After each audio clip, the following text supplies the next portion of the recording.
CBSE परीक्षा में सफलता प्राप्त किए छात्र छात्राओं से आज बिहार के महामहिम राज्यपाल राजेंद्र विश्वनाथ ओलंकार केशव सरस्वती विद्या मंदिर सैनिक स्कूल पहुंचे, जहां उन्होंने छात्रों के बीच सीधा संवाद किया, जिससे उन्होंने छात्रों की सफलता प्राप्त के लिए कई टिप्स दिए। वहीं शिक्षकों को भी अपना मार्गदर्शन देते हुए कहा कि आज शिक्षा का स्वरूप बदला है, जहां आज की युवा पीढ़ी देश के महापुरुष समाजसेवी स्वतंत्रता सेनानी के प्रति अनभिज्ञता जाहिर करते हैं। उन्हें सिर्फ किताबी ज्ञान है। छात्रों को महापुरुष वीर सेनानी की सारी भक्ति को भी अपने अपने स्तरों से दर्शाएं तथा अलग थलग किताब पढ़ाकर उन्हें सारी चीज़ों को जानकारी देनी चाहिए, जिससे हमारे छात्र सारी चीज़ों को जान सके। साथ ही महामहिम राज्यपाल ने एक दिव्य पौधे को भी लगाया, जिससे नमस्कार दोस्तों, मैं हूं अरुण और आप देख रहे हैं संदेश आप तक। संदेश आप तक में आप सभी दर्शकों का स्वागत है। आज केशव सरस्वती विद्या मंदिर सैनिक स्कूल में महामहिम राजेंद्र विश्वनाथ ओलंकार का आगमन हुआ है और उनका आगमन जो है आज छात्रों के बीच जो सीबीएसई बोर्ड में पास किए गए बच्चे थे उनके बीच सीधे संवाद था और उन्होंने सफलता के कई ऐसे टिप्स दिए हैं, जहां आज छात्रों को संबोधित भी किए। और सबसे गौर करने वाली बात है कि आज बिहार के महामहिम राज्यपाल ने जो है एक वृक्ष भी लगाया है और उनका सीधा तौर पर यह मकसद है कि वृक्ष जो है एक वृक्ष जो है 100 पुत्रों के समान है। वृक्ष का सेवा करने से पर्यावरण जो है पूरी तरह सुरक्षित रहता है और जब पर्यावरण सुरक्षित होगा तो हम लोग भी सुरक्षित होंगे। तो यह संदेश बिहार के महामहिम राज्यपाल विश्वनाथ ओलंकार ने दिया है और हम लोग सीधे तौर पर चलेंगे यहाँ के प्रिंसिपल मनोज कुमार मिश्र से और सीधे बात करते हैं उनसे। जो शिक्षा की व्यवस्था है उसमें बच्चे किताब के प्रति ही किताब में ही निहित हो गए हैं।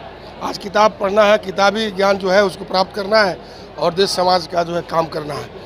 तो उनका एक प्रत्यक्ष बच्चों से मिलकर ये उनको आग्रह करना था कि भाई जो किताबी ज्ञान है उसके साथ साथ अन्य समाज में कई प्रकार की पुस्तकें, अच्छी पुस्तकें जो आती है उस पुस्तक को भी अध्ययन करें और उसमें जो ज्ञान है उस ज्ञान को समाज में फैलाएं और समाज निर्माण करने में उस ज्ञान का उपयोग करें। सबसे पहले तो धन्यवाद आपको। आज महामहिम का मुख्य बिंदु था जो हम छात्रों के बीच जाएं और छात्र सिलेबस से हट कर के कोई पढ़ता है कि नहीं पढ़ता, यानी किताब पढ़ने की उसकी रुचि है कि नहीं, अन्य किताब पढ़ने की। तो वही मुख्य बात लेकर के बच्चों के बीच में आए थे वो और बच्चों से बातचीत हुई।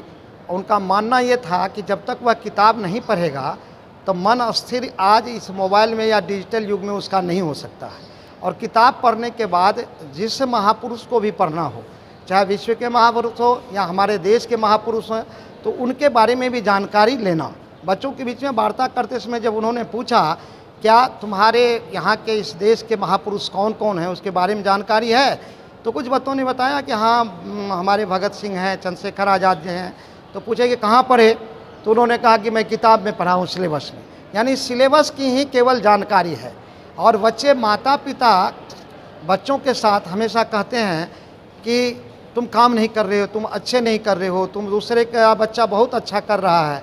तो केवल वह यह बिंदु पर आकर के अटक जाता है अभिभावक, जो वह 90 अबव काहे नहीं ला रहा, जबकि हर मानव, हर व्यक्ति में कोई न कोई अलग तरह की क्वालिटी होती है, जिस क्वालिटी के बल पर वह राष्ट्र क्या पूरे विश्व में नाम कर सकता है। तो उसके लिए जब तक वह किताब नहीं पढ़ेगा, दुनिया को जानेगा नहीं, तब तक यह कार्यक्रम संभव नहीं है। तो उनका मानना यही था। साथ साथ बच्चों को राज्यपाल हैं, राष्ट्रपति हैं या मंत्री हैं, तो उनके साथ इंटरेक्शन करने में बड़ा खुलने में डर लगता है। तो यह बात भी बताया गया कि आपके लिए यह संविधान बनी है या देश के लिए संविधान बना है, देश के बच्चों के लिए, देश के नागरिक के लिए। तो संविधान को पूरा पढ़ना और उसके अनुसार अपने, चाहे वो हमारे मिनिस्टर हो, प्राइम मिनिस्टर हो, चीफ मिनिस्टर हो, गवर्नर हो, राष्ट्रपति हो, इनसे आपको बातें खुल करके करनी चाहिए और अपनी समस्या को दूर करनी चाहिए।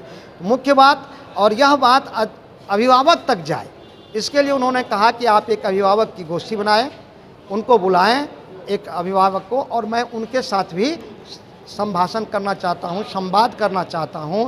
जो आज के युग में बच्चे को किसी परिधि के अंदर बांध के मत रखिए। पटना सिटी से अरुण कुमार की खास रिपोर्ट।